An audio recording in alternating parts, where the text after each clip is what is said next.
Hello, welcome to Infinite Prattle. This week is about an event that happened to me this week. That wasn't very well scripted, because I don't script. This is your first time here, you'll learn that very quickly. Anyway, join me to learn about what that's all about. You're listening to Infinite Prattle with your host, Stephen. Thanks for joining me for unscripted, unedited, everything. Hello, thank you very much for joining me today. Hope you're well. I'm recording this today, so it sounds a little bit different because I'm recording on my handheld dictaphone, to which I forgot half the accessories, so I'm having to hold it. I haven't got the stand with me or anything. I've had to makeshift make a pop filter. So I'm doing well, and there's background noise because I'm actually recording this from the Stena ferry from Belfast to Liverpool. First time recording something on location like this, so it's kind of cool. Like in a public space, that is. I've done it from hotel rooms, but normally with a more functional setup, not handheld, and kind of bodged it today, so I apologise if the audio is a bit crap. But if you're the first time joining us, then welcome. If it's not your first time, then you kind of don't expect anything different from me by this point, probably. But anyway, I'll get on to the main thing that the podcast is about today, but I've been a bit in sixes and sevens this week, so hence the reason I've forgotten some of the stuff and the reason that I was in Ireland. So last week my mum had a heart attack, so I came over to Ireland with my brother to make sure she was alright, visit her in hospital, and luckily tests all came out good as they can be, I suppose, when you've had a heart attack. And she's back at home now. My brother's staying there for another week, but unfortunately I've got to get back for work, and it's been quite tiring this week, the stress of that and the worry, and I've obviously had to still do my day job as well, so a little bit of juggling this week. And I plan to bring my stuff for podcasting and record it at some point at my mum's house, and that didn't happen. I chose yesterday to do something more fun. Not that podcasting isn't fun, but I mean, other than sitting in front of a computer, which I'd been doing most of the week. And I decided to go to Belfast yesterday, have a mooch round, and then we saw some of the bands playing in Carrickfergus. They do a reenactment of King Billy arriving at shore, which I still missed because I didn't get back from Belfast quick enough, and it started earlier than usual. They're normally always delayed, and I still missed that part.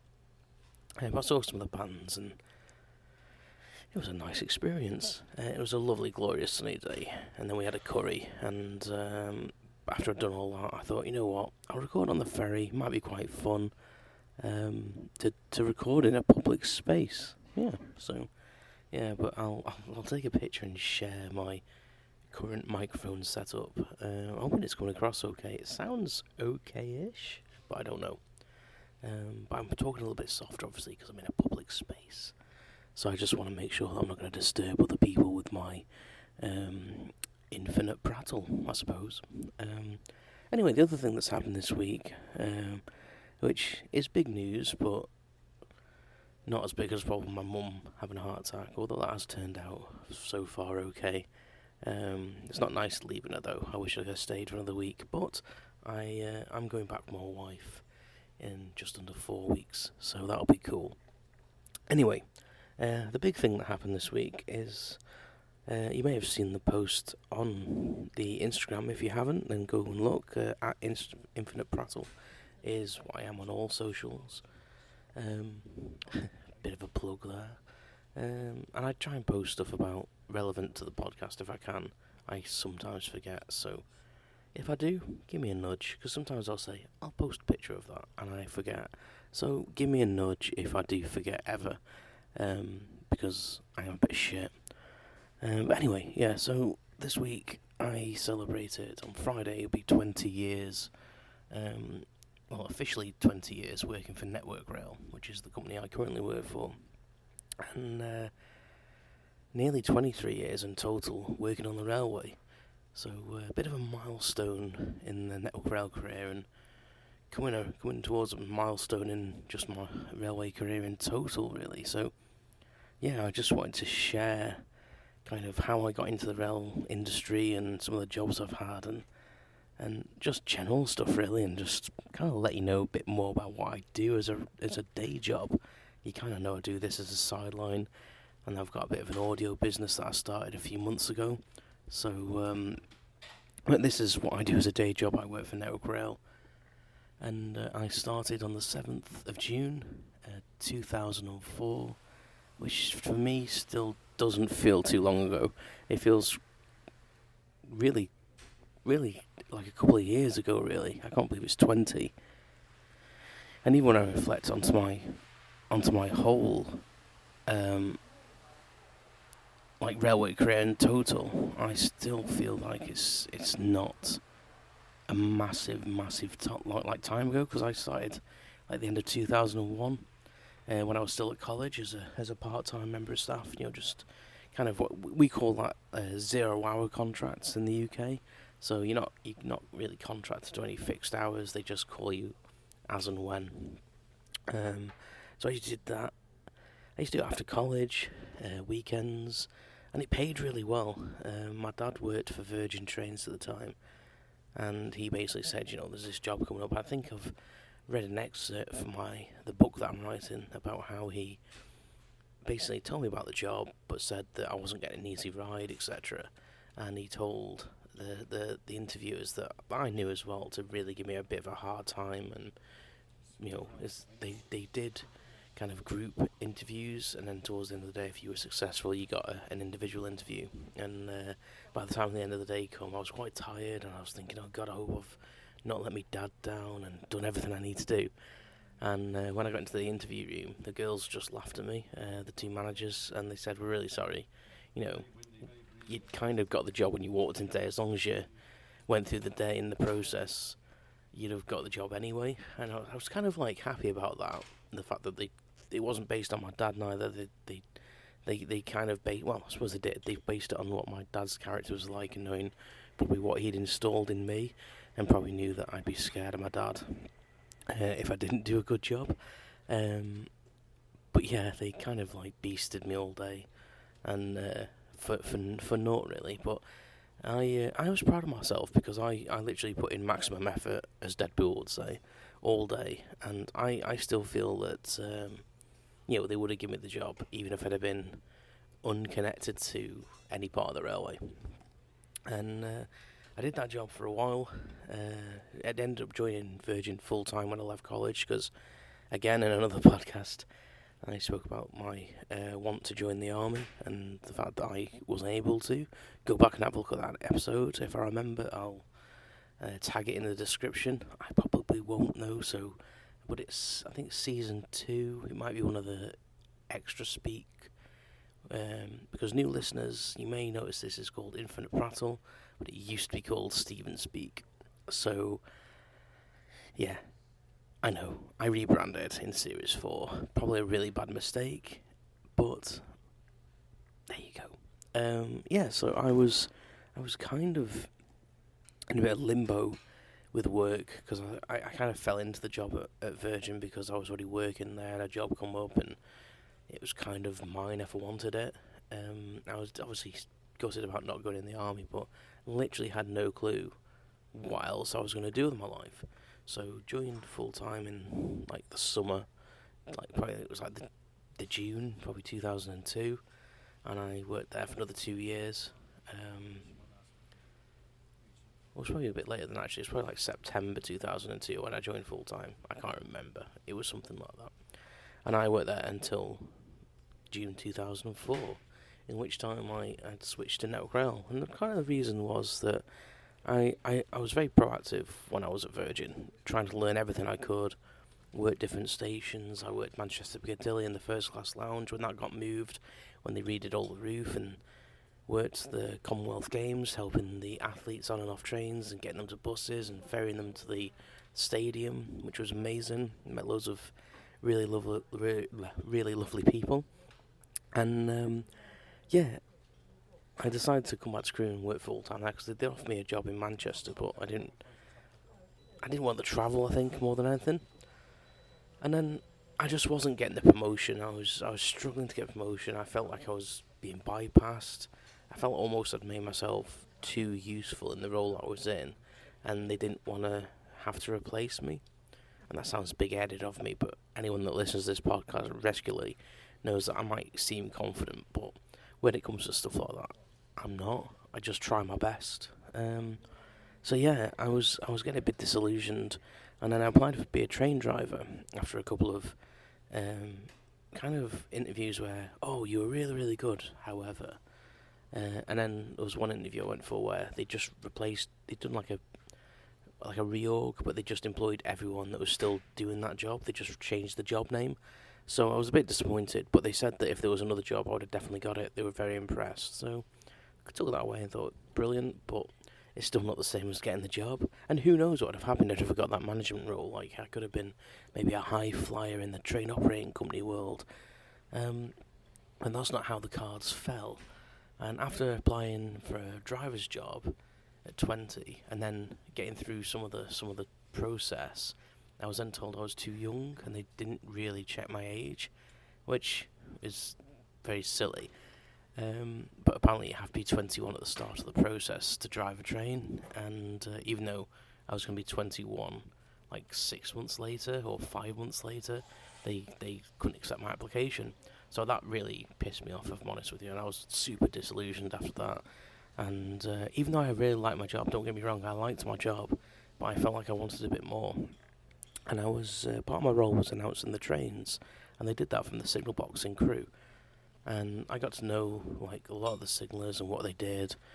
And one of the managers came in, and he basically said, "Why don't you become a signaller?" And it's something I never considered. I don't know whether it was because I thought I was too young or inexperienced or not clever enough. I'm not sure. I don't know if it will come down to intelligence. I'm not sure, but yeah, he basically said, "Well, there's a job coming up.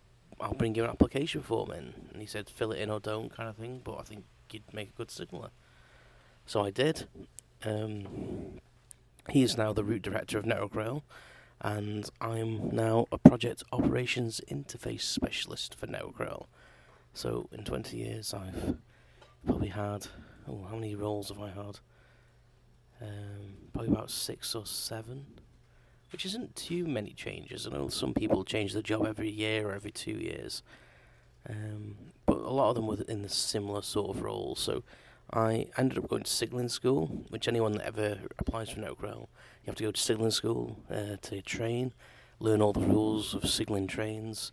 Then you get put in a signal box, and then you learn that signal box, and then once you've all passed out and you've completed all your rules tests, that's it. You know, you're a fully fledged signaller. And I think a lot of people maybe think that signalling's quite modern nowadays, but my very first signal box was still using what's called the absolute block method of signalling, which is using block bell code signalling to signal trains, and wooden block instruments, which is a Victorian mode of signalling. And yeah, it was quite an eye opener moving to Network Rail, having that much responsibility, because that's a sort of job that when everything's going fine, you know, you're on a quite a good wage, and you're your own boss. People leave you alone. My first signal box, I worked alone, on a nice little quiet line, and yeah, you think to yourself, "Oh, this is a bit of a cushy number, you know. Got to do shifts, but you know it's not too bad." But then you kind of get used to that kind of pattern. You do get kind of a bit weird about signal boxes, but you earn your money when things go wrong because you are the person that everyone goes to. You're the protector of the line. You know, you're the person that has to decide when to or not to run a train. So it's quite a lot of responsibility. But it does make you a bit peculiar. You do get, because you spend so much time there, it's kind of like a home from home. So if someone moves something or does something differently to you, you do feel a bit angry about it. Let's say you do kind of like feel that, why have they moved that bin? Why have they put the paperwork over there?